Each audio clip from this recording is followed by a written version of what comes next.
ሶሪያ ጠዋት ላይ ፓሪስ በደረሰችበት ሰዓት ፓሪስ ቀድሞ በዘነበው ዝናብ ጽድት ከማለቷ በተጨማሪ አየሩ ግራጫማ ቀለምን ይዞ ነበር ይጠብቃት። የአየሩ እንደዚህ መሆን ግን ያን ያህልም እርሷን አላስከፋትም።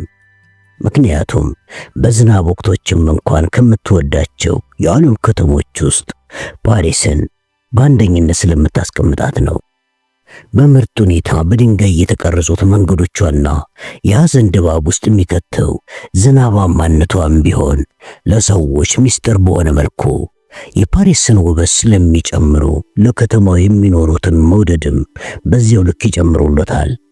በተለይ ደግሞ በመንገዶቿ ዳርና ዳር በሸክላ ድንጋይ የተገነቡት የፍሳሽ ማስወገጃ ቦዮቿ የከተማዋን ጥንታዊነት ልክ በመጽሐፍ እያነበብን እስከሚመስለን ድረስ ታሪካዊነቷን በደንብ የሚያሳዩ ናቸው። ሶሪያ አሞርን ደስ እንድትሰኝ ያደረጋት ሌላ ጉዳይ ደግሞ ከሰዓት በኋላ እጮኛዋ አሞንን እንደምታገኘው በማሰቧ ነው። ስለሆነም በዚህ በአንደኛ ደረጃ የአውሮፕላን ክፍል ውስጥ ከሚገኘው የገላ መታጠቢያ ክፍል ገባችና ሰውነቷን ከተለቃለቀች በኋላ ልብሷን ቀየረች። በመቀጠልም የሚቀጥሉትን 15 ያህል ደቂቃዎችን ተጠቅማ አሪፍ ቡና ከቁርስ ጋር እየበላች ፊቷን በሜካፕ ታሰማምረው ጀመር። ብዙውን ጊዜ ቻፕስቲክ ከንፈሯን ከመቀባት በስተቀር ሌላ ሜካፖችን ተጠቅማ የማታውቅ ብትሆንም ዛሬ ግን ይህን ያደረገችው ጃኩዌስ ሮቤንትን ለመሳብ በማሰቧ የተነሳ ነው። የፈረንሳይ ኢሚግሬሽን ባለስልጣን ፍተሻዎችን አልፋ ወደ ውጭ ስትወጣ እንዳሰበችው የፈረንሳይ የባህል ሚኒስቴር ጃኩዌስ ሮቤንት ሳይሆን የተቀበላት ራሱን አሮን ሊብኪን ሬናይስ ብሎ ያስተዋወቃትና ጃኩዌስ ሮቤንት የላከው ሰው ነበር። የዚህን ሰው የመታወቂያ ወረቀት ስትመለከትም እሱ የፈረንሳዩ የደህንነት ድርጅት የቆሃይ ዲአርሴ አባል እንደሆነም ተገንዝባለች። አውሮፕላን ጣቢያው ውስጥ የተቀበላት ሰው ረዘም ብሎ ቀጠን ከማለቱም በላይ ፊቱ ላይ የሚገኘው አፍንጫው ስልከክ ብሎ ወደፊት ወጣ በማለት ትንሽ የተጣመመ ነው። አብዛኞቹ የፈረንሳይ ወንዶች የሚለብሱትንም በምርጥ የልብስ ስፌት ባለሙያ የተሰፋ ሙሉ ልብስ ለብሷል። ሰውየው እጇን ከጨበጠ በኋላ ጎንበስ ብሎ አይበሉቧን ሳም ስላደረገው ጨዋና ወግ አጥባቂ ፈረንሳዊ ነው የሚል ሐሳብ በውስጧ ፈጥሮባታል።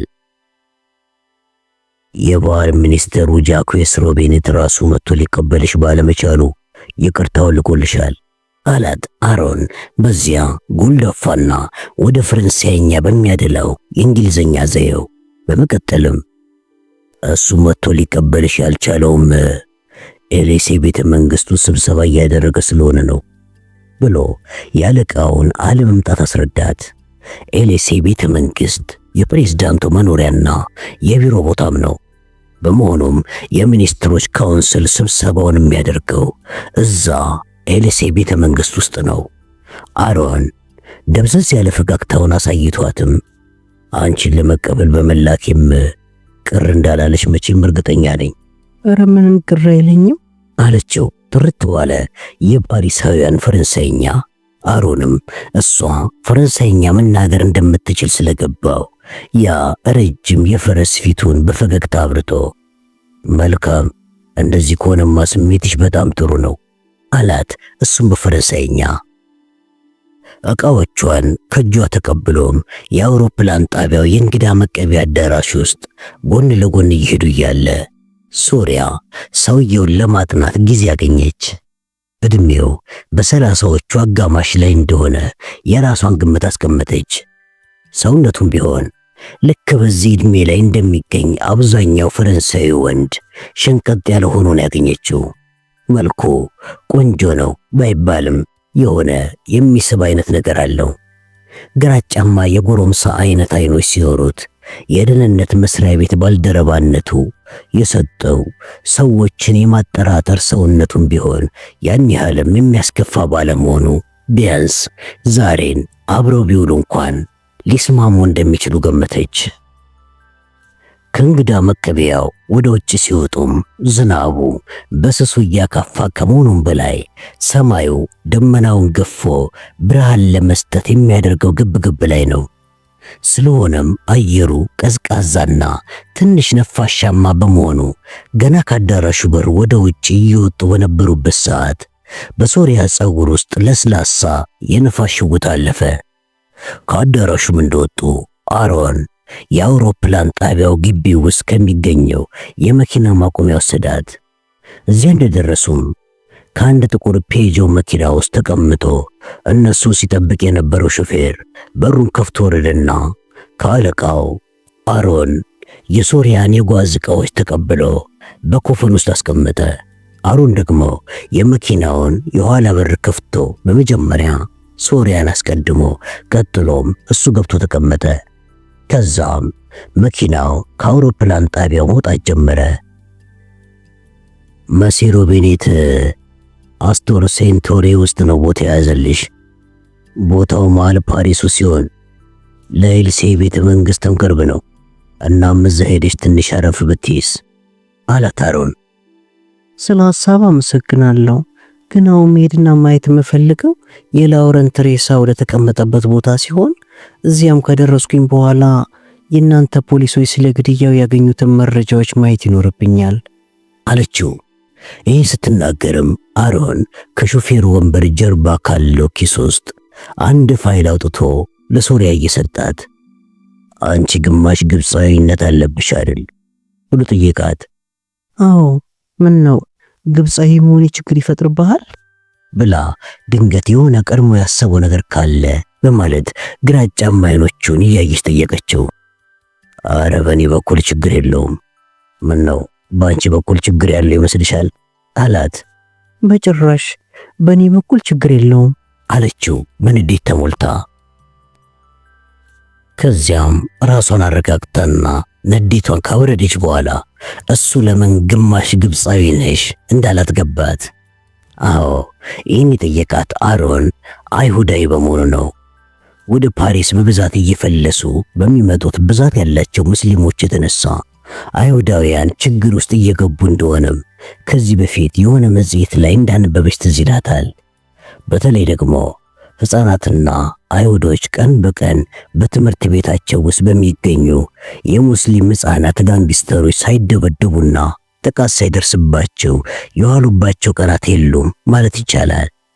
ስለዚህም አብዛኞቹ ፓሪስ ውስጥ የሚገኙት አይሁዳውያን ይሄ የፓሪስ ፍትጊያ የሞላበት ኑሮ ለሕፃናት ልጆቻቸው አመቺ ባለመሆኑ ብዙዎቹ ቤተሰቦቻቸውን ይዘው ፓሪስን በመልቀቅ ወደ ሌሎች ቦታዎች እየተዘዋወሩ መሆኑን አስታወሰች።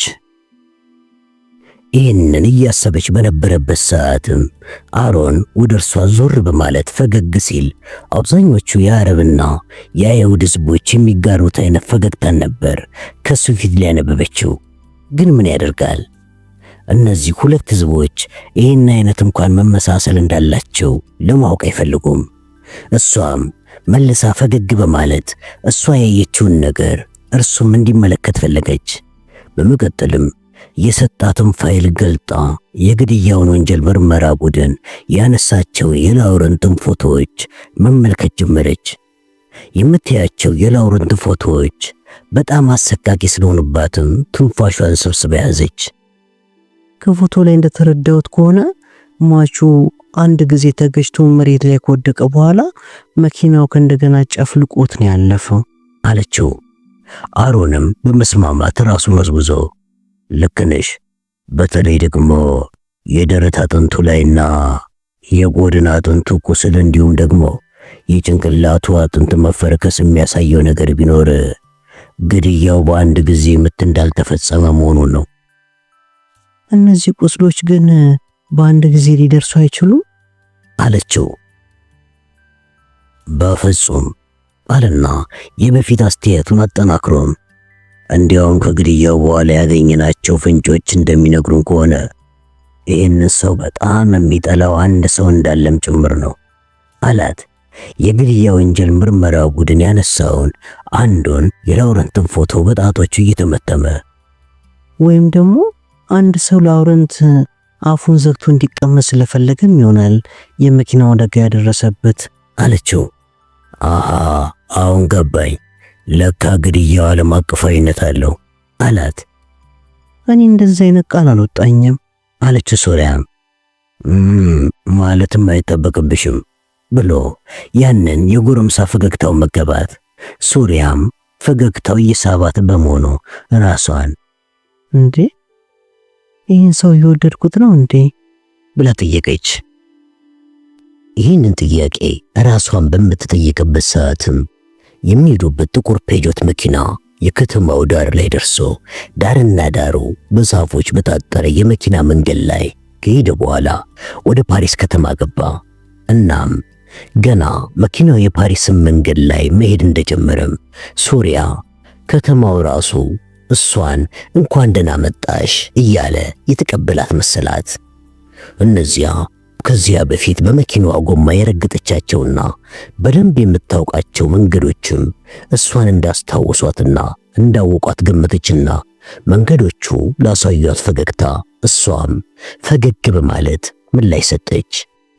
በመኪናው መስኮት አሻግራ የምታያቸውን የከተማዋን የድሮ ሕንፃዎችም በመተው ወደ ፋይሏ ተመልሳ በግድያ ወንጀል ምርመራ ቡድን የተነሱትን ፎቶዎች አንድ በአንድ በጥንቃቄ ማጥናት ጀመረች። በመቀጠልም ከሶስተኛው ፎቅ ላይ አትኩሮቷን ሰበሰበችና ይህ ከፎቶ በስተቀኝ በኩል ጥግ ላይ የሚገኘው ነገር ምንድን ነው ብላ ጠየቀችው። አንድ ከሬሳው ቀኝ እጅ በትንሽ ራቅ ብሎ መንገዱ ላይ ያለውን አነስ ያለ 4 ማዕዘን ያለውን ቅርጽ በፎቶዋ ላይ ለአሮን በጣቷ እያሳየችው የተንቀሳቃሽ ስልክ ቀፎ ነው። እንደማስበው የሟቹ ሰው ሳይሆን አይቀርም። ግን ምን ያደርጋል፣ በግጭቱ የተነሳ ስልኩ በጣም ስለተሰባበረ ቀፎ ላይ የሚገኘውን ፎን ቡክ ማየት አልቻለም አላት። እሺ ሲም ካርዱስ አለችው። ሲም ካርዱ ታጥፎና በጥፋቱ ምክንያት ስርጉድ መስመር ሰርቶ ነበረ አለና በመቀጠልም ግን ሲም ካርዱን ወደ አንድ የቴክኖሎጂ ባለሙያ ጋር ወስጄ ውስጡ ያለውን ነገር እንዲያይልኝና ያገኘውን መረጃም እንዲያሳውቀኝ በማለት ሰጥቼዋለሁ አላት። እሺ አሁን ሐሳቤን ቀይሬያለሁ።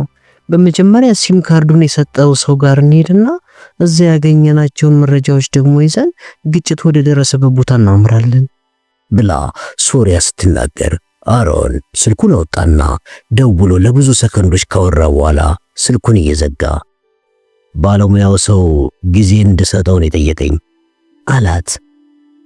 ሲም ካርዱ ላይ ያገኘው ነገር አለ? ምንም ነገር እንዳገኘ አሁን ባይነግረኝም ሰውየው ምርጥ ባለሙያ ስለሆነ የፈለገውን ጊዜ ብንሰጠው የሆነ መረጃ እንደሚያገኝልኝ ግን እምነቴ ነው አላት። መልካም አለችና ቅር እያላት እሺ እንግዲያውስ ግድያው የተፈጸመበት ቦታ እንሂድ በቃ አለች። አንቺ እንዳልሽ እመቤቴ ሲላት ፊቷ ላይ ኩርፊያ እያሳየችው ሶሪያ ብለህ ልትጠራኝ ትችላለህ ስትለው እሱም አንቺ አሮን ብለሽ ጥሪኝ አላት።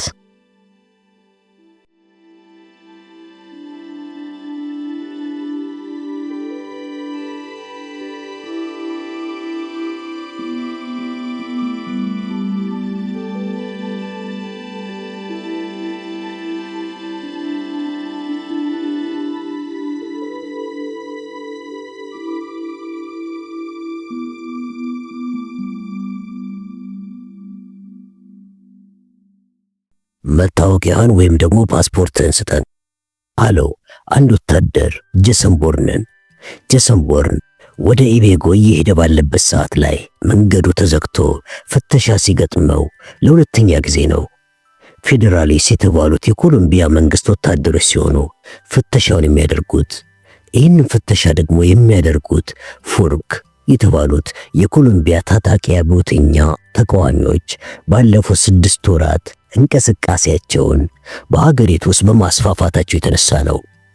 ከዚህም በላይ እነዚህ ኮሎምቢያ አማጽያን ታጣቂ ቡድኖች የሀገሪቱ ጥብቅ እስር ቤት ውስጥ የሚገኘውን የአደንዛዥ እጹን ጌታ ካርሎስን ሞሬሎ እስር ቤት ድረስ በመሄድ ማስመለጣቸው ደግሞ የሀገሪቱን ፕሬዝዳንት ክፉኛ በማስቆጣት ወታደሮቹ ጡንቻዎቻቸውን እንዲያሳዩና ፍተሻውን እንዲያደርጉ ቁርጠኛ ትዕዛዛቸውን እንዲያስተላልፉ አስገድዷል። ከወታደሮች ሁኔታ እንደገመተው ከሆነ እነዚህ ፈታሽ ወታደሮች አንድን የፉርክ አባል እዚያ ፍተሻው ላይ ቢያገኙ እዚያው ከመረሸን ወደ ኋላ እንደማይሉ ነው። ፓስፖርቱን የተቀበለው ወታደርም ፓስፖርቱን ገለጥ አድርጎ ከተመለከተ በኋላ የሚፈልገው ሰው ባለመሆኑ ፓስፖርቱን ለቦርን መለስለትና እሱን ሂድ ሳይለው ከኋላው ወደ ቆመ መኪና በመሄዱ ቦርን መኪናውን አስነስቶ ከፊቱ የሚሄደውን ተሳቢ የጭነት መኪና መከተል ጀመረ። የኢቦጎ ከተማ የሀገሪቱ ታላቅና ቦጎታን ከካሊ ከተማ እንዲሁ ደግሞ እስከ ፓሲፊክ ውቅያኖስ ዳርቻ ድረስ የሚዘልቀው አውራው ጎዳና መንገድ 40 የተባለው ትልቅ መንገድ ላይ ነው የምትገኘው። ኢቤጎ ከባህር ወለል በላይ 4200 ጫማ ላይ በየንደን ሰንሰለታማ ተራራ ላይ ነው የምትገኘው። መኪናውን እየነዳ የሚሄድበት አንደኛ ደረጃ አገር አቋራጭ መንገድ በተራራው ላይ እንደ እባብ የተጠማዘዘና በረጃጅም ዛፎቹ ዳርና ዳሩ የታጠረ ነው። ዛፎቹ በማይገኙበት ቦታዎችም በጣም ግዙፍ የሆኑ አለቶች ለመንገዱ እንደ ግድግዳ ሆኖታል። ከመንገዱ በላይ የሚገኘው ሰማይም ደመናዎቹ አብረው ከመኪናው ጋር እየሄዱ ከመገናኘታቸውም በላይ መሃላቸውን ሰንጥቆ የሚወጣው ቀስተ ደመናማ ብርሃንም ውበትን አጎናጽፎታል።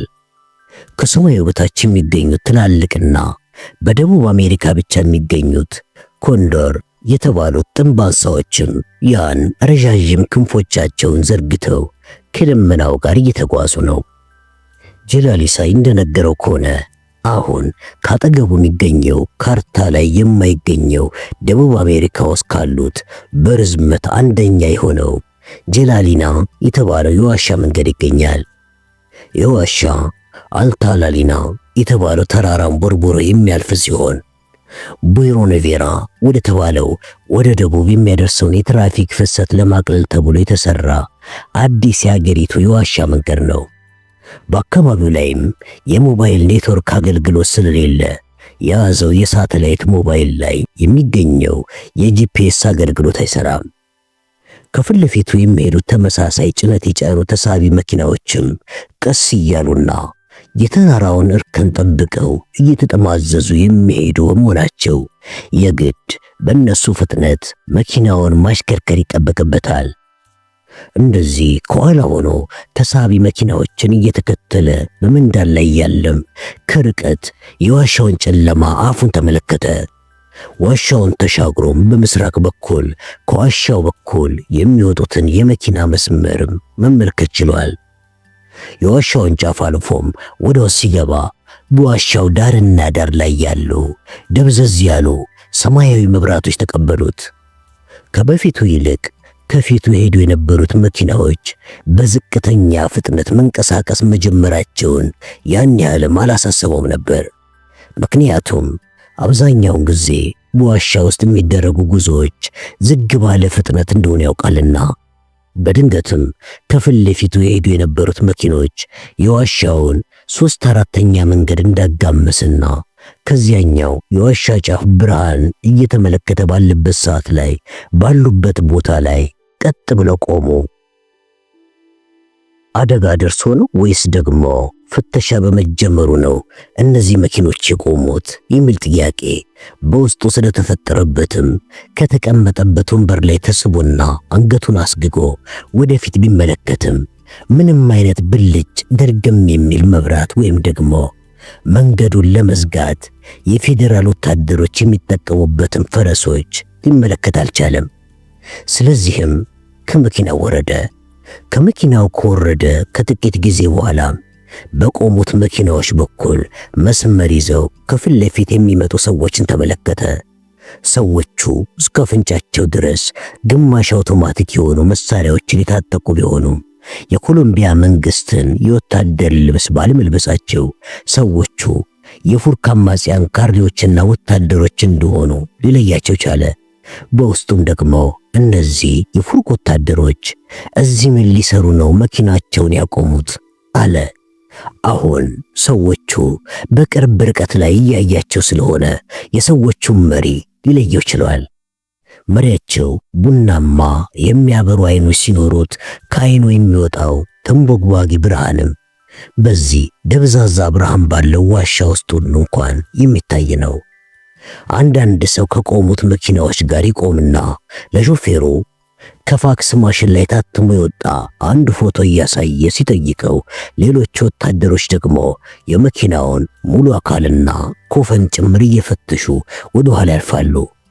ይህን እያደረጉ ፍተሻቸውን ሲያከናውኑም ከፊት ለፊት ያሉት የጭነት መኪናዎችን ለመፈተሽ ወታደሮቹ ረጅም ሰዓት ነበር የፈጀባቸው።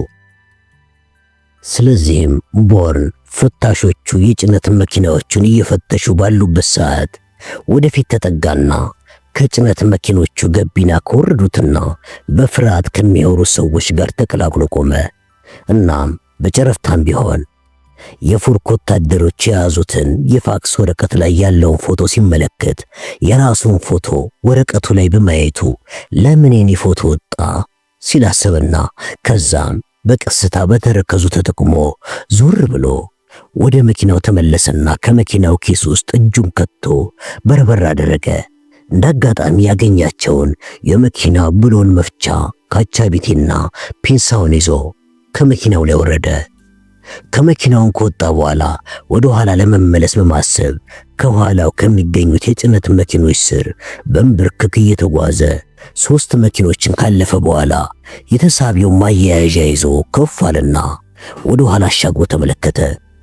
ከኋላ በኩልም ወታደሮች ሲመጡ በመመልከቱ ወደፊትም ሆነ ወደ ኋላ ለማምለጥ አስቸጋሪ እንደሆነ አወቀ። ከዚያው ላይም እንዳለ ተሳቢው የተሸፈነበትን ሸራ ያሰረውን አንድ ገመድ አላቆ ወደ መኪናው ጭነት ገባ። ውስጥም አንድ ታዋቂ የሆነ የእርሻ አምራች ድርጅት ማዕተብን ከጆንያው ላይ ታትሞ ተመለከተ። በያዘው ካቻቢቴም ጆንያውን ቀዶ ውስጥ ያለውን ጭነት ሲመለከት ቡና ሆኖ አገኘው።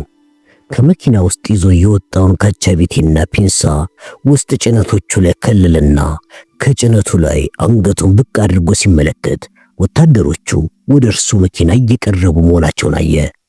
ወታደሮቹ ወደ መኪናው ከደረሱና መኪናው ባዶ መሆኑን ካወቁ የሚፈልጉት ሰው በአቅራቢያቸው እንደሚገኝ ስለሚገምቱ እነሱ መኪናው ጋር ከመድረሳቸው በፊት የሆነ እርምጃ መውሰድ ይገባዋል። ከመንገዱ ዳር አለቶች ወደ መንገዱ እንዳይገቡ የሚከለክለውን የግንብ ኮንክሪት አጥር በመጠቀም ከመኪናው ላይ ተንሸራቶ በመውረድ ወደ ጭነት መኪናው ገቢና እየዳየ ደረሰ። የመኪናው ሾፌር ከመኪናው ወርዶ ከጎኑ ከቆመው ሌላ የጭነት መኪና ጎን ቆሞ እያወራ ሲመለከተው ከሌላ ሾፌር ወይም ደግሞ ከራሱ ጋር እያወራ መሆኑን ገመተ። በተከፈተው በርም ወደ ገቢናው ወለል ታች ተንሸራቶ ገባና ከውስጥም ሆኖ ሾፌሩ ሲመለከት ሾፌሩ የሲጋራ ፓኮን አወጣና ሲጋራውን አጥቶ በከንፈሩ ከያዘ በኋላ ሲጋራውን የሚለኩስበት ላይተር ፍለጋ ሌላኛውን ኪሱን በርብሮ ላይተሩን ስላጣው ካለበት ቦታ ወደ ራሱ መኪና ገቢና መመለስ ሲጀምር ቦርን በድንጋጤ ባለበት ድርቅ ብሎ ቀረ።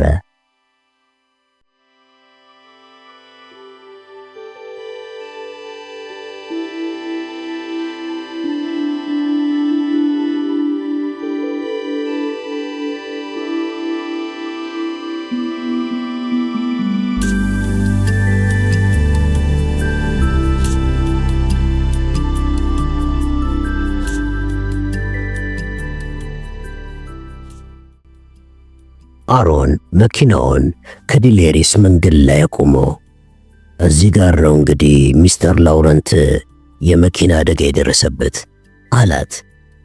ላውረንት ስለገጨው መኪና የምታውቀው ነገር አለ ብላ ጠየቀችው። ያን ያህልም የለም፣ እንዲያውም የአይን ምስክር ነን የሚሉ ሰዎች በመኪናው አይነት ሊስማሙ አልቻሉም። አንዱ BMW፣ አንዱ ፊያት እንዲሁም ደግሞ አንዱ ደግሞ ሲትሮይን ነው የገጨው ነው የሚሉት አላት። ይገርማል፣ እነዚህ 3 መኪኖች እኮ የሚመሳሰሉ አይደሉም አለችው። የአይን ምስክሮቹን ተያቸው ባክሽ አላትና ግን ከሚስተር ላውረንት ሬሳ ላይ ጥቁር የቀለም ፍቀት አግኝተናል አላት። ሶሪያም ከመኪናው ውስጥ እንዳለች የመኪናውን መንገድ ባይኗ እያጠናች እዚህ መንገዱ ላይ ግን ምንም ለምርምራችን የሚጠቅም ነገር ላገኝ አልቻልኩም አለችው። አሮንም ወደ እሷ አቅጣጫ ዘንበል ብሎ እሷ የምታይበትን አቅጣጫ እየተመለከተ አንድ የዓይን ምስክር እንደተናገረው ከሆነ ሚስተር ላውረንት ከእግረኛ መንገድ በመነሳት አስፋልቱን ሲሻገር ነው ግጭቱ የደረሰበት አላት። የምትለይ ነገር እኮ እሱ ግራና ቀኝ ሳይመለከት ነው መንገዱን ያቋረጠው ነው አይደለ? አለችው ጥርጣሬ ውስጥ ገብታ። አሮንም ትከሻውን ከፍና ዝቅ አድርጎ ምናልባት ግራና ቀኝ አይቶ እንዳይሻገር ያደረገው አንድ ማሰናከያ የገጠመው ይመስለኛል። ምናልባትም የሆነ ሰው መንገዱን በሚያቋርጥበት ሰዓት ላይ ደውሎለት ስለነበረ ተዘናግቶም ይሆናል። ምናልባትም መንገዱን እያቋረጠ ባለበት ሰዓት አቤቱ ልብስ ማጠቢያ ማሽን ውስጥ ሮት የመጣው ልብሱ ትዝ ብሎት ስለ ልብሱ ሊናገር ወደ ቤቱ እየደወለን በነበረበት ጊዜ ይሆናል ግጭቱ የደረሰበት ብሎ ያንን የፈረንሳውያን ደንታቢስነትን መገለጫ የሆነውን ትከሻውን ከፍና ዝቅ ማድረግ አሳያትና ግን ማን ላውረንት መንገዱን ሲያቋርጥ ሊጠነቀቅ ያልቻለበትን ምክንያት ሊያውቅ ይችላል ብለሽ ታስቢያለሽ? አላት። የሆነ ሰውማ ምክንያቱን በደንብ ያውቀዋል አለችውና ሶሪያ እሱን የገደለው ወይም የሚያስገድለው ሰው ምክንያቱን በደንብ ያውቀዋል አለችና የሆነ ነገር በድንገት ስለተገለጸላት ከተቀመጠችበት ወንበር ላይ ፍንጥር ብላ እንደመነሳት ብላ የቱ ጋር ነው ሞባይል ስልኩ ወድቆ የተገኘው ብላ ጠየቀችው። አሮንም በዓይኑ ገረፋትና ሞባይሉ የተገኘበትን ቦታ ሲያሳያት ከመኪናው ወርዳ ከእግረኛው መንገድ ላይ እየተዟዟረች አመቺ የሆነ ወይም ደግሞ አመቺ ነው ያለችበት ቦታ ላይ ቆም በማለት አሮን አሁን እኔ ከእግረኛው መንገድ ወደ ዋና የመኪና መንገድ ላይ ገብቼ መራመድ ሲጀምር አንተ ደግሞ በመኪና ትገጨኛለህ አለችው ጮክ ብላ እየተናገረች። ምን አልሽኝ? ምንድን ያልሽው? አላት። እሱም ሐሳቧ ግራ ገብቶት ሰምተኛል እባክህ ብላ በብስጭትና ትዕግስት ማጣት ጮኻ ከተናገረች በኋላ በቃ ያልኩን ብቻ አድርግ አለችው።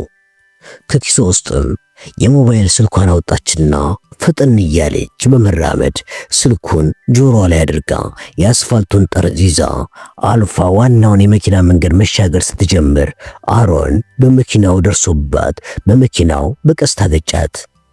በዚህ ጊዜ በቀኝ እጇ ይዛ ስታወራበት የነበረው ሞባይል በእጇ መዛነብ ምክንያት ከእጇ አፈትልኮ ሊወድቅ ሲል አጥብቃ ያዘችው። ሞባይሉ ከእርሷ ላይ ቢወድቅ ኖሮ የላውረንት ሞባይል የወደቀበት ቦታ ላይ ነበር የሚያርፈው። ወዲያውንም ፊቷ በፈገግታ በርቶ ሚስተር ላውረንት በመኪና በሚገጭበት ሰዓት በቀኝ እጁ ሞባይሉን ይዞ እያወራ ነበር አለችው። እና ታዲያ ምን ይሆን?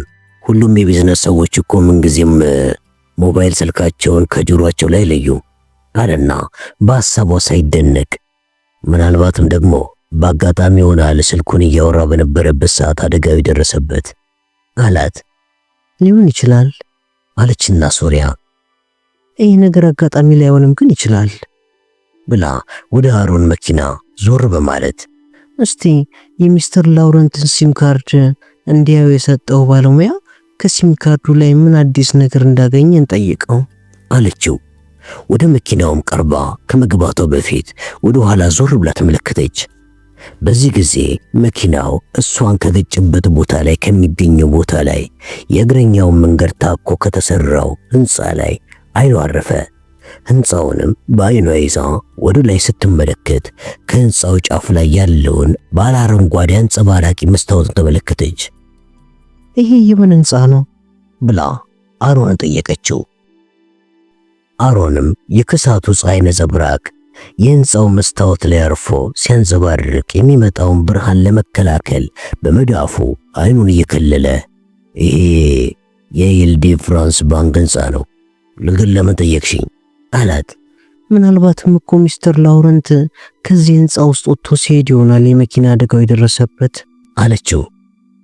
ይህ እንኳን ሊሆን የሚችል አይመስለኝም አለና የማስታወሻ ደብተሩን ገለጥ እያደረገ ከዛም ሚስተር ላውረንት ሞኒሽን ክለብ ውስጥ ነው ይሰራ የነበረው ሲላትም የሶሪያ ፊት ላይ መደናገር ስለተመለከተ ሞኒሽን ክለብ የአርኪኦሎጂ ጥናት ማህበረሰቦች ያቋቋሙ ድርጅት ሲሆን እዚህ ዋሽንግተን ዲሲ፣ ካይሮና ሪያድ ውስጥም ቢሮዎች አሉት ብሎ አብራራላት። እዚህ ቢሮ አላቸው እንዴ? እዚህ ማለትም ላዳቬንሲ ውስጥ? አይደለም ቢሮአቸው እዚህ ሳይሆን የሚገኘው ፓሪስ ውስጥ ሩቬንት የተባለ ጎዳና ላይ 8ኛው ቅያስ ላይ ነው አላት። ታዲያ እሱ እዚህ አደጋው በደረሰበት ሰዓት ምን ሊሰራ መጣ? ብድር ሊወስድ መጥቶ ሊሆን አይችልም ብላ ስትጠይቀው ይህ እንኳን ትክክል አይመስለኝም፣ ምክንያቱም ሞኒሽን ክለብ በጣም ሀብታም የሆነ ድርጅት ነው አላትና አሁንም ማስታወሻውን አመሳክሮ ለማንኛውም ሰውየው ከኤልዴ ፍራንስ ባንክ ጋር በዚያን ቀን ቀጠሮ እንደነበረው ለማረጋገጥ ብንሞክርም ቀጠሮ እንደሌለው ነው ያወቅኩት። አዎ ሚስተር ላውረንት የባንኩ ደንበኛ ያልነበረ ሲሆን የባንኩ ሰራተኞችም ቢሆኑ የዚህን ሰው ስም ሰምተውት እንደማያውቁ ነው የተናገሩት። እና ሰኞ ጠዋት ለዛውም በስራ ሰዓት ሚስተር ላውረንት እዚህ ምን ይሰራል? አሮን እጆቹን ዘርግቶ ይህን እንግዲህ እኔ ሰዎች እያጣሩ ይገኛሉ አላት። ምናልባት እዚህ ድርጅት ውስጥ ጓደኛ ይኖረ ይሆናል፣ ወይም ደግሞ አብሮት ይሰሩ የነበሩት የሥራ ባልደረቦቹን ጠይቃቸዋል አለችው። ሚስተር ላውረንት ከሰው ጋር የማይግባባ ሰው ስለነበረም ከስራዎች ስላለው ህይወቱ ማንም አያውቅም። በስራ በኩልም ቢሆን ቀጥታ ግንኙነቱ ከአለቃው ጋር ሲሆን አለቃውም ከከተማ ውጭ ቆይቶ ገና ዛሬ ማታ ነው የሚገባው። ነገ ጠዋት ከሱ ጋር ቃለ መጠይቅ ለማድረግ ቀጠሮ ይዣለሁ አላት። ዋው ነገሩን በደንብ አድርገህ ገፍተህ ይዘዋል ማለት ነው ብላ ስትነግረው አሮን ፈገግታው መደበቅ አልቻለም። ስለዚህም ለአድናቆትሽ አመሰግናለሁ አላት። ሶሪያም መኪና ውስጥ ከመግባቷ በፊት ለመጨረሻ ጊዜ የኤልዴ ፍራንስ ባንክን ህንፃ ዞር ብላ ተመለከተችው። ህንፃው የሆነ የሚስባትና የሚገፋትን ስሜት በውስጧ ፈጥሮባታል።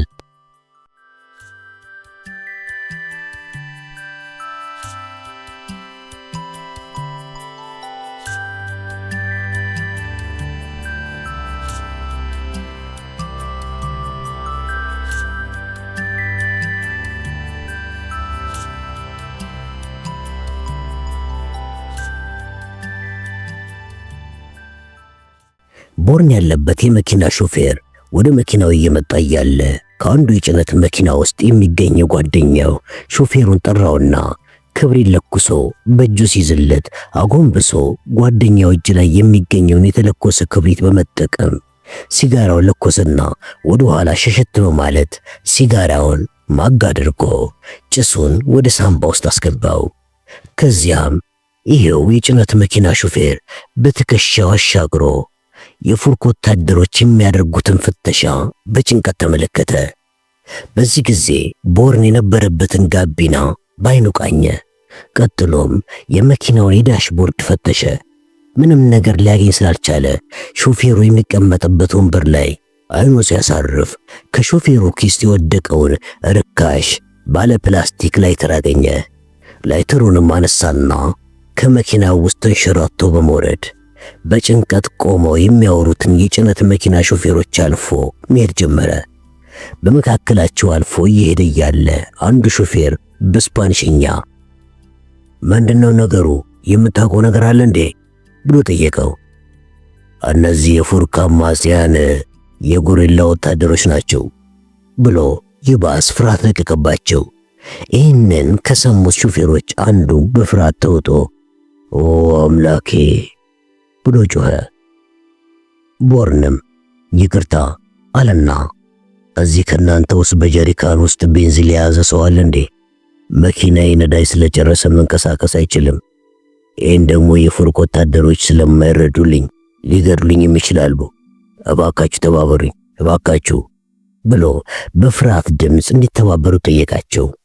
ሾፌሮቹም በመስማማት መልስ ራሳቸውን ነቀነቁና አንዱ ሾፌር ወደ መኪናው ሄዶ ጀሪካን ሙሉ ቤንዚን አምጥቶ ለቦርን ሰጠው።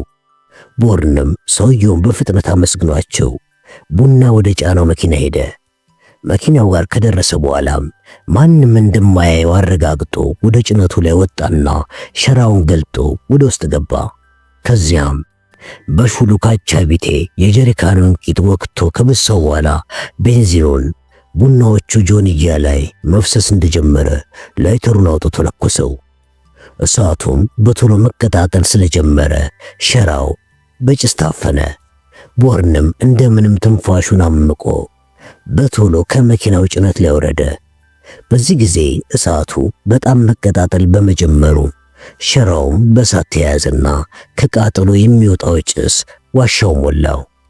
ዋሻው ውስጥ ቆመው የሚገኙ ሾፌሮችና ፍታሾች የፉርክ ወታደሮችን በጭሱ ታፍነው መሳል ጀመሩ። ወታደሮቹ አይናቸው በጭሱ የተነሳ እያነባ ማየት ስላቃታቸው ከሱ ፊት ለፊት በጭሱ ውስጥ አሻግሮ ከሚያየው የፉርክ ጎሪላ ተዋጊዎች አለቃም በቶሎ ከጭሱ አካባቢ እንዲርቁ ለወታደሮቹ ትዕዛዝ ሲያስተላልፍ ቦርን ሰማ። ነገር ግን ጭሱ በጣም ብዙ ስለነበረ ወታደሮቹ በፍጥነት ወደ አለቃቸው ከመምጣት ይልቅ ትንፋሽ አጥሯቸው ንጹህ አየር ፍለጋ ማጣጣር ጀመሩ። ይህንን ዝብርቅርቅ ሁኔታ የታዘበው ቦርንም በፍጥነት በሾፌሮቹና በወታደሮቹ መካከል እየሮጠ ወደ ወታደሮቹ አለቃ አቅጣጫ ተፈተለከ።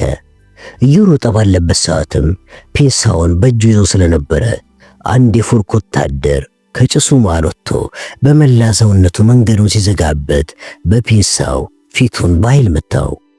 ወታደሩም ባረፈበት ምት ተደናብሮ እርምጃ ሊወስድ ሲሞክር ቦርን ቆለጡን በጉልበቱ ስለመታው ወታደሩ ታጥፎ ወደቀ። ወዲያውኑም አንድ ሌላ ወታደር ከፊት ለፊቱ ስለመጣ በያዘው ካቻቢቴ የጎድን አጥንቱን ስለወጋው ይህም ወታደር ከፊቱ ገለል አለለት። የሁለቱን ወታደሮች ካጠገቡ መራቅ የተመለከተው የፉርክ ወታደሮች ኃላፊም በጭሱ እንደታፈነ ቦታውን ለመቀየር መንቀሳቀስ በጀመረበት ሰዓት ቦርን ደረሰበትና ተወርውሮ ከያዘው በኋላ የያዘውን መሳሪያ ቀማው። በመቀጠልም በኃይል እየጎተተው ወደ ዋሻው በር መውጫ በኩል ይዞት ሄደ። ወታደሩም ራሱን ለመከላከል በማሰብ ጭሱ አይኑ ላይ በፈጠረው እንባ ማየት ቢሳነውም የውር ድንብሩን ወደ ቦርን አቅጣጫ ቦክስ ሰነዘረ። በእርግጥ ይህ ወታደር ጠንካራ ቦክስ ቢኖረውም ቦርን የሰውየውን አንገት በጣቶቹ ጠፍሮ አነቀው። ከዚያም እየጎተተው ወደ ዋሻው መውጫ ላይ ደረሰ። እዚያ ሲደርስም ዋሻውን የዘጉትን ሁለት ጂፕ መኪኖችና አንድ ለዕቃና ለመሳሪያ ማመላለሻ የሚጠቀሙበትን የጭነት መኪና አገኘ። ከጂፖች ውስጥም ሁለት የፉርክ ወታደር ሹፌሮች ሲጋራ እያጨሱና እያወሩ ስለነበረ በመጀመሪያ ቦርንንና የታገተውን አለቃቸውን አላዩትም ነበር። ግን ወዲያውኑ ቦርንንና የራሳቸው አለቃቸው ማካሮቭ ሽጉጥ አናቱ ላይ የተደቀነበትን አለቃቸውን ሲያዩ ከመቀስፈት መሳሪያቸውን አንስተው ቦርን ላይ ደገኑበት። ቦርንም በስፓኒሽኛ መሳሪያቸውን አስቀምጡ ብሎ ሲጮህባቸው ወታደሮቹ መሳሪያቸውን መሬት ላይ ለማስቀመጥ ፈቃደኝነታቸውን አላሳያሉ። ይህንንም የተመለከተው ቦርን አለቃቸው ላይ በደገነው የማካሮቭ ሽጉጥ ሰደፍ የአለቃቸውን ጆሮ ግንድ በኃይል ሲመታው ካለቃቸው ጆሮ ግንድ ስር ደም መፍሰስ ጀመረ። አለቃቸውም በህመም እየጮኸ ያላችሁን በእናታችሁ አድርጉ፣ ያላችሁን ነገር አድርጉ በቃ ሲላቸው መሳሪያቸውን ከመሬት ላይ ያስቀመጡ። በመቀጠልም ከመኪናዎቹ ዞር እንዲሉ ነገራቸውና ከመኪናዎቹ ዞር እንዳሉ ቦርን አለቃቸውን እየጎተተ የአንዱን ጂፕ መኪና በር በመክፈት በመጀመሪያ ወታደሩን ወደ ውስጥ አስገባ። ቀጥሎም እሱ በመሪው በኩል እየገባ ያለ ከሁለቱ አንደኛው ወታደር መሳሪያውን ሊያነሳ ወደ መሬት ሲወረወር አየና በያዘው ሽጉጥ ትከሻው ላይ ሲያነጣጥርበት ወታደሩ እጁን ወደ ላይ አነሳ። በመቀጠልም ወደ ሁለት ወታደሮች ዙር ብሎ እኛን ለመከተል ብትሞክሩ አለቃችሁን እገድለዋለሁ አላቸውና የጂፑን ሞተር አስነስቶ የጂፑን ፍጥነት ለመጨመር የነዳጅ መስጫውን በኃይል ረግጦ ባጠገባቸው በፍጥነት መኪናውን እያሽከረከረ አልፏቸውና ያንን በጭስ የታፈነ የመንገድ ዋሻን ወደ ኋላ ጥሎ ተፈተለከ።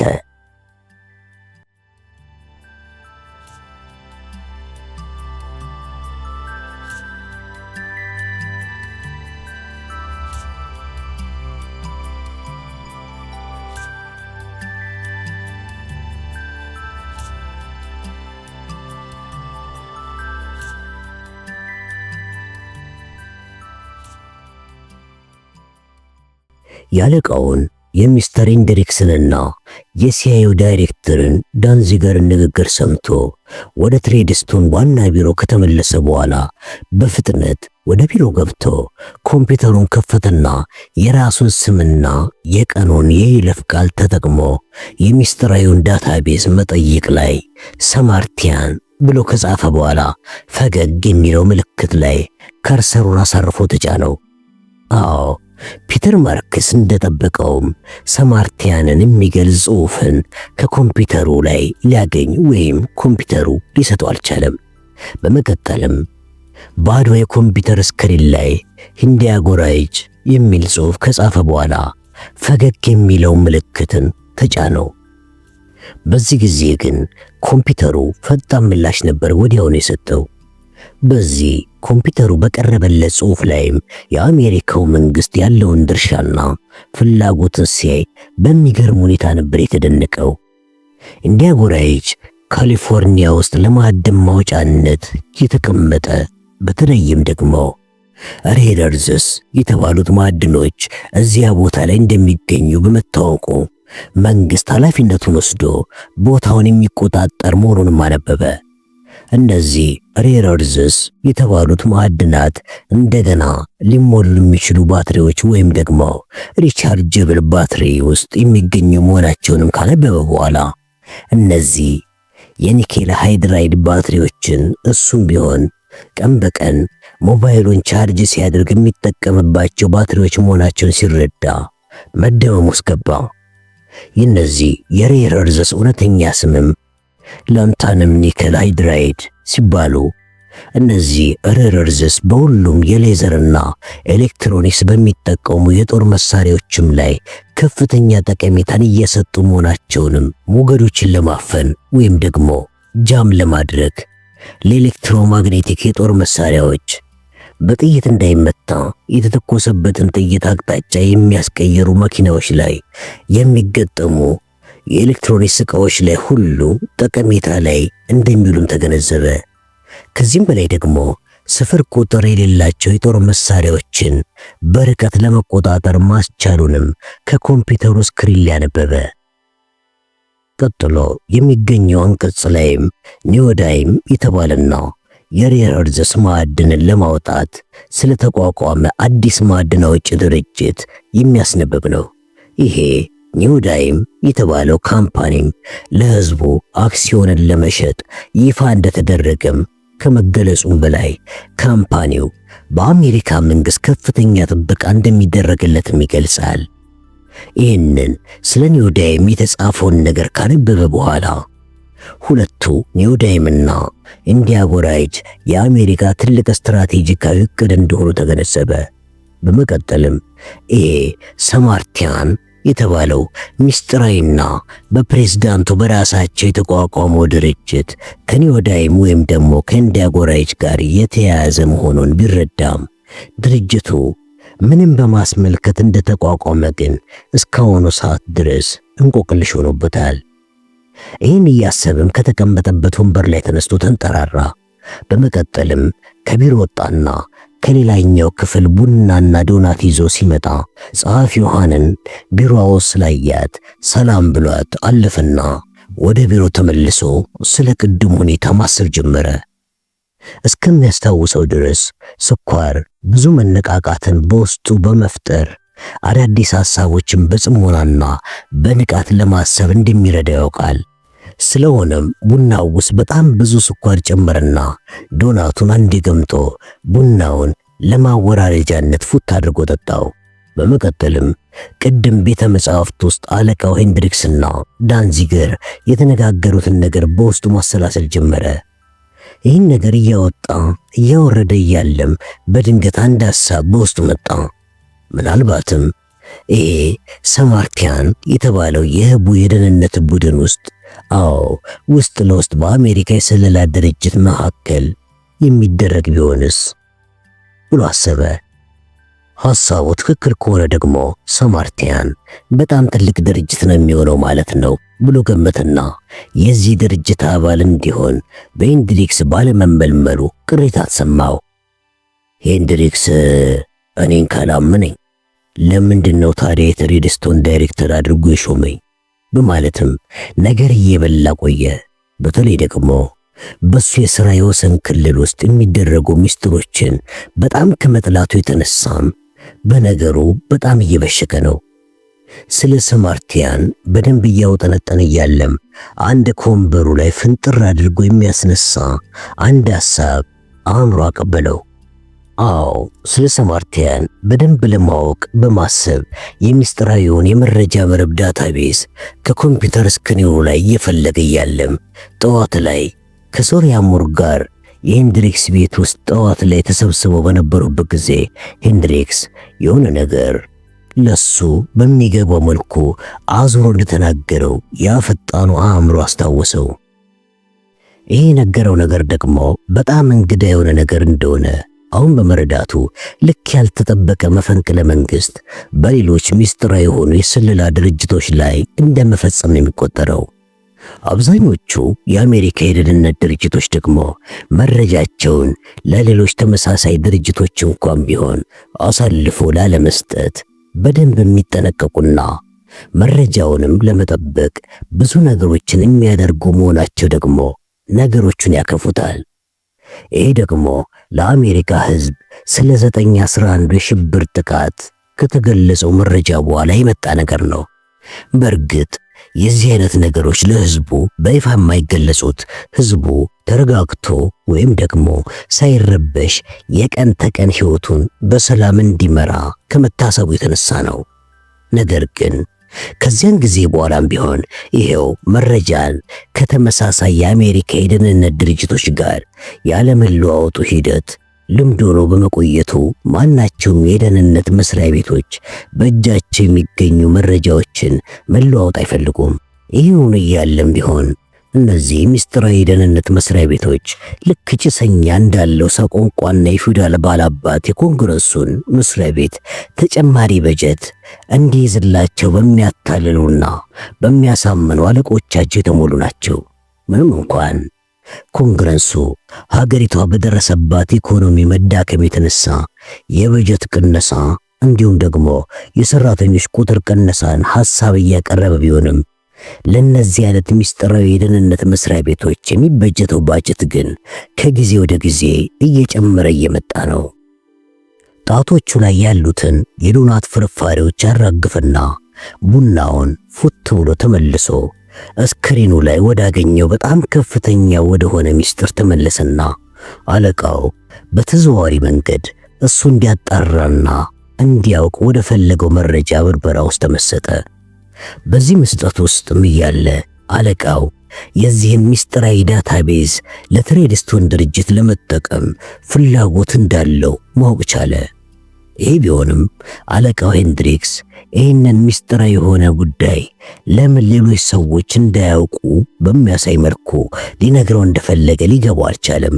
በእርግጥ በዚህ የስለላ ሥራ ላይ ከተማራቸው ነገሮች ውስጥ አንዱ ተጠራጣሪነት፣ ምስጢራዊ የሆኑ የሰዎች ፍላጎትን መረዳት እንዲሁም ደግሞ የሰዎችን ንግግር በመሰንጠቅ ምን ለማለት እንደፈለጉ ወይም ከንግግራቸው በስተጀርባ ያለው ሐሳባቸው ምን እንደሆነ ማወቅ ቢሆንም ሄንድሪክስ ይህንን ምስጢራዊ ዳታቤዝ ለምን እንዲያድንና መረጃውንስ ለምን ጉዳይ እንደፈለገው አሁንም ቢሆን ሊገለጽለት አልቻለም። ይህ ነገርስ ከሄንድሪክስ ጋር የተገናኘ ምን ነገር አለው ብሎ እየጠየቀ ወደ ሄንድሪክስ ኮምፒውተር ጋር ሄዶ ተቀመጠና የምስጢራዊ ወይም የይለፍ ቃሉን የሚጠይቀውን ስክሪን ፊት ለፊት አይኑን ተክሎ የሄንድሪክስ የሚስጥር ኮድ ምን ሊሆን እንደሚችል አይኑን ጨፍኖ ጠዋት ላይ አለቃው የተናገራቸው እያንዳንዱን ቃል ለማስታወስ ጥረት ማድረግ ጀመረ። ስለ አለቃው እያንዳንዱ ንግግርና ቃላት እያሰበ እያለም በመጨረሻ ላይ እሱና ምክትሉ ሶሪያ ሞር ከቢሮ ሊወጡ ሲሉ አለቃቸው የተናገረው አረፍተ ነገር በውስጡ አንቃጨለ። በነገራችን ላይ ትሬድስቶን የሚስጥራዊ መረጃዎችን ሰርቪስ ወይም አገልግሎት ዳታቤዝን ከአሁን በኋላ መጠቀም የሚችልበትን ነገር አመቻችቻለሁ ነበር ያለው ብሎ ቢገምትም አሁንም ቢሆን አለቃው ይህን ነገር ብቻ ላልተነገረ ደመነፍሱ ስለነገረው ሙሉ በሙሉ አለቃው የተናገረውን ነገር ፊቱን አኮሳትሮ ማሰብ ጀመረ። ይቅርታ ሚስተር ዳይሬክተር የሚል ድምፅ ከሐሳቡ አናጠበው። ዞር ብሎ ወደ ቢሮ በር ላይ ሲመለከት ጸሐፊዋን ከቢሮ በር ላይ ቆማ አገኛት። ምንድነው ደግሞ የምትፈልጊው ብሎ ጮህባት። ጮት ያስደነገጣት ጸሐፊም ባለችበት ክው ብላ ቀረች።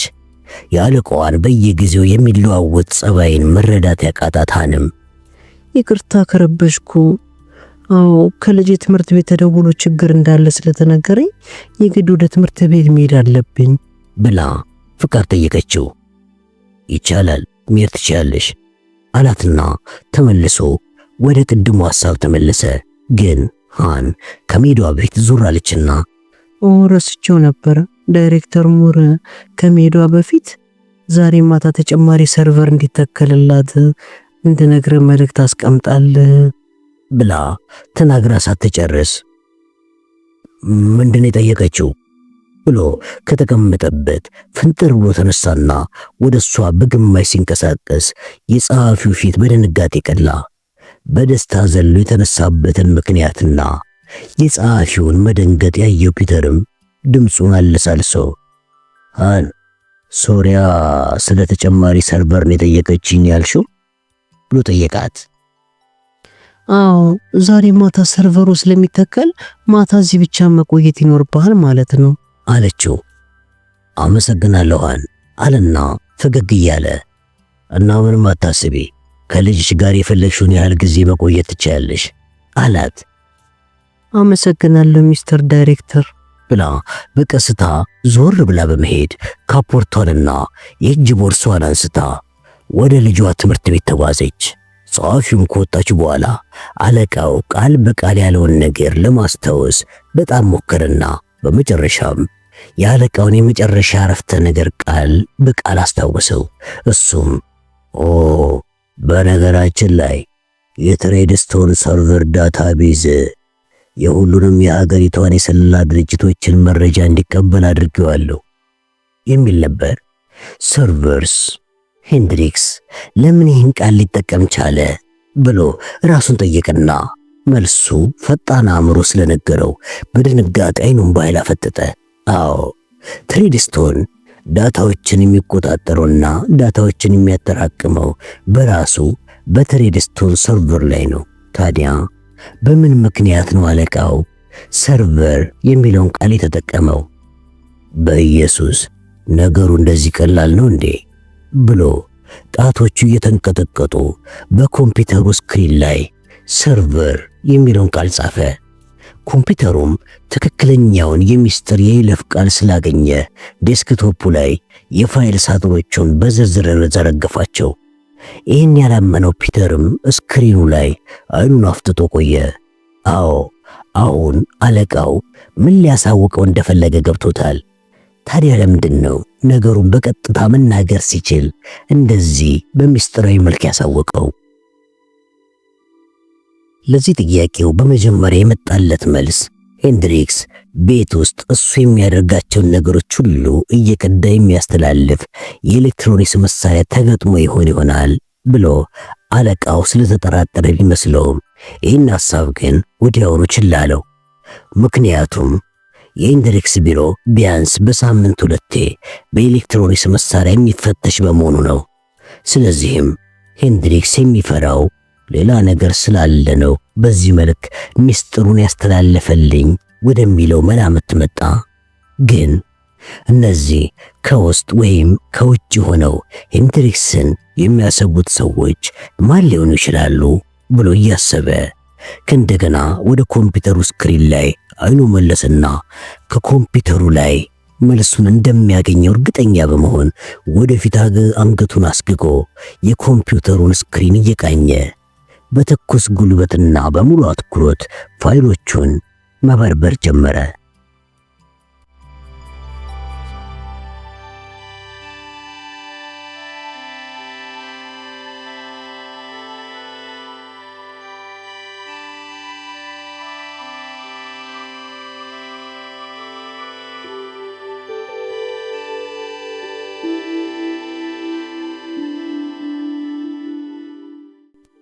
ይሄ በእውነት አይን ያወጣ እብደት ነው አለው በቦር የታገተው የፉርክ ኮማንደር ወታደር።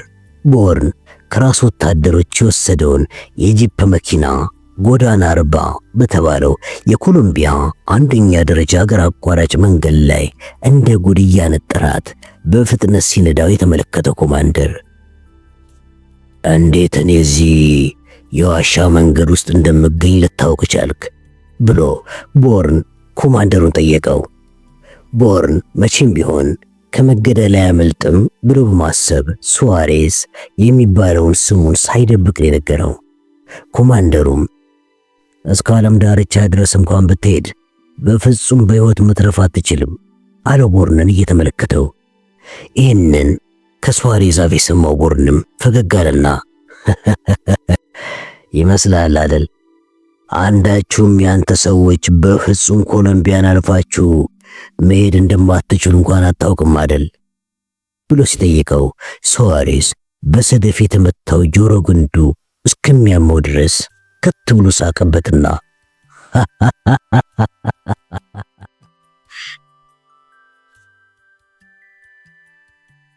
ወዳጄ ከፉርክ ጋር ብቻ መሰለ እንዴ ግንኙነቴ አለው። ይህም መልስ ከሱዋሬዝ የሰማው ቦርንም ዞር ብሎ ሱዋሬዝን ባይኑ ሲቃኘው ከቀኝ እጁ ወፍራም ጠቋሚ ጣቱ ላይ አንጸባራቂ የወርቅ ቀለበት እንዳደረገ ተመለከተ። በመቀጠልም አንተ የሰርቪስ ዶመናው አባል ነህ እንዴ ብሎ ጠየቀው። አንተ ደግሞ በቅርቡ ሟች ሰው ነህ አለ ሱዋሬዝ በትዕቢት ተሞልቶ። ቦርንም የመኪናውን መሪ በአንድ እጁ ይዞ በሌላኛው መዳፉ የማካሮቭ የብረት ሰደፍ ተጠቅሞ የሱዋሬዝን እጅ በኃይል ሲመታው ሱዋሬዝ እጆቹን እያርገበገበ እንደ በሬ ያጓራ። አንተ የተረገምክ እጄ እኮ ሰበርከው ብሎ ጮኸበት። ተረጋጋ አለና ቦርን ለራሱ አጉረመረመ። ከዛም የመኪናውን መሪ ጠምዝዞ የጭነት ከባድ መኪናዎቹን አልፎ በዚያ አውራ ጎዳና ላይ መኪናውን በፍጥነት ማሽከርከሩን ቀጠለ። ሱዋሬዝም በህመም ወደፊትና ኋላ ተንቀሳቀሰና ለምንድነው ግን ፊት ላይ የደስታ ስሜት የማየው? ምን ያገኘው ነገር አለ ብሎ ቦርን ጠየቀው። ለጥቂት ጊዜ ያህልም ከፊቱ የሚሄዱትን መኪኖች በፍጥነት አለፋቸውና እኔን እንዴት ልታገኘኝ እንደቻልክ አውቄያለሁ አለው። በፍጹም እንዴት እንዳገኘው ልታውቅ አትችልም። ያ ልታውቅ የምችልበት ምንም ምክንያት የለም አለው ሱዋሬዝ። በመጨረሻው የፌዴራል ፍተሻ ላይ የሆነ ሰው እኔ በዚህ መንገድ ላይ የሄድኩኝ መሆኑን የተመለከተ ሰው ነው አይደል ደውሎ የነገረ? እንደማስበው ከሆነም ይሄ ሰው የዶመናው አባል ሳይሆን አይቀርም አለ ቦርን። ነገሩ እንደዛ ይመስልም፣ እኔ ግን ከማንም ትዕዛዝ የማልቀበል ሰው መሆኔን ማወቅ አለብህ። ያንተ ግድያ ለኔ ወዳጅ እንደ ስጦታ የተበረከተለት ገጸ በረከት ሲሆን፣ ይሄ ያንተ ጠላት ደግሞ የኔ ወዳጅ እንደሆነም በጭራሽ አልደበቀም አለው ሱዋሬዝ። ይህን ከሰማ በኋላም በፊቱ ላይ የሚወርደው ላብ ከራስ ፀጉሩ መጋጠሚያ ጀምሮ እስከ ጺሙ ድረስ ባለው መስመር ላይ መውረድ ጀመረ። አትኩሮቱንም ከፊት ለፊቱ ካለው እንደ ጎድ መኪናውን ከሚያበርበት መንገድ ላይ ሰበስበና ለአፍታ ያህል የመኪናውን ስፖኪዮ ላይ አይኑ አሳርፎ ፈገግ አለ። በሰከንድም ያህል ፈገግታው ከፊቱ ላይ ጠፋ። መኪናውን እየነዳበት በነበረበት ጊዜ ሁሉ ቶሎ ቶሎ የመኪናውን ስፖኪዮ በአይኑ ይቆጣጠር ስለነበረም ከኋላው ብዙ መኪኖች መንገዳቸው የተዘጋባቸው የሞተር ሳይክሎችን ወደ እነርሱ ለመቅረብ በመኪናዎች ውስጥ ወጣ ገባ ሲሉ አይቷቸው ስለነበረም አጠገቡ ወይም በቅርብ ርቀት እስኪከተሉ ድረስ በትዕግስት ይጠብቃቸው ጀመር። አንተን ለማስገደል ሲል ሮቤርቶ ካርሎስ ለኛ በጣም ብዙ ገንዘብ ከፍሎናል አለው ሱዋሬስ። አሁን ነገሩ በደንብ ገብቶታል። ይሄ የዕፅ አዘዋዋሪ ሽፍቶች አለቃ በወታደሮች ፊት ስላዋረደው የበቀል እርምጃውን በመውሰድ ላይ እንደሚገኝ ማወቀ። ከዚያም ከፊት ለፊቱ የሚገኘውን የኋላ ማሳያ መስታወት ሲመለከት ሁለቱ ሞተር ሳይክሎች ከፊታቸው የሚገኙትን መኪኖች አልፈው ወደሱ በከፍተኛ ፍጥነት ሲመጡ ተመለከተ። አሁን ቀበቶን በደንብ ብታጠብቅና ወገብህን ከተቀመጥክበት ወንበር ላይ ብትሰፋው ሳይሻል አይቀርም አለው ቦርን። ከዚያም ሞተር ሳይክሎቹ ከሱ ኋላ ያለን አንድ መኪና አልፈው እስከሚመጡ ድረስ የመኪናውን ፍጥነት ሳይቀንስ ጠበቃቸው። ሞተር ሳይክሎቹ መኪናውን አልፈው ወደ እርሱ ሊቀርቡ ሲሉም የነዳጅ መስጫውን ደፈጠጠውና በፍጥነት ተፈተለከ። ሞተር ሳይክሎቹም ፍጥነታቸውን ጨምረው በሱና በነሱ መካከል ያለውን ርቀት አጠበቡት። ከፊት የባሰም በጣም በከፍተኛ ፍጥነት ሲከተሉ ጊዜ ቦርን የመኪናውን ፍሬን በኃይል ከመደፍጠቱ የተነሳ የመኪናው ጎማ አስፋልት ወለል ላይ ተፈክፍቆ መኪናው ሲጢጥ እያለ መኪናው በኃይል ከግራ ወደ ቀኝ ከተንገጫገጨ በኋላ የፔጆ ጎማ አስፋልቱን ቆንጥጦ ቆመ። በከፍተኛ ፍጥነት ይከተሉት የነበሩት ሞተር ሳይክሎችም እንደ ጥይት እየተወረወሩ የነሱም መኪና አልፎት ሄዱ። ከዚያም ሁለቱም ሞተር ሳይክሎች በሰፊው ተጠማዘዙና ሰፊ ክፍተት ሰርተው በመቆም ከፊት ለፊት ሆኑ። ቦርንም ማርሹን እንደ እብድ ቀርቅሮ የመኪናውን ነዳጅ መስጫ በኃይል በመርገጥ እንደ ጀት እየተወረወረ ሄዶ በቀኝ በኩል የሚገኘውን ሞተር ሳይክል በኃይል ሲገጨው ባለ ሞተሩና ሳይክሉ ከአውራው ጎዳናው ላይ ተስፈንጥረው ወጡ።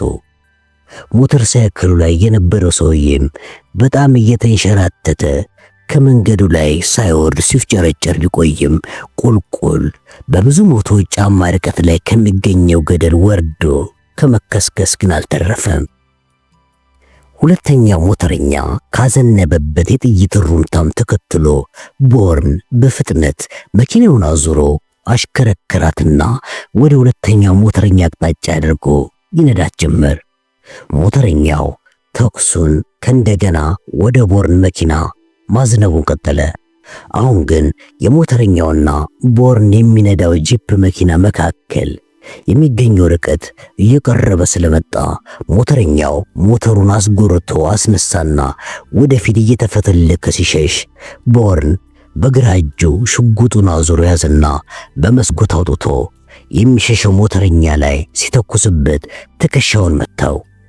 ሞተረኛው ከሞተሩ ላይ ተፈናጥሮ በአየር ላይ በመወርወር ከፊቱ የሄደ ከነበረ መኪና ጋር ተላተመ።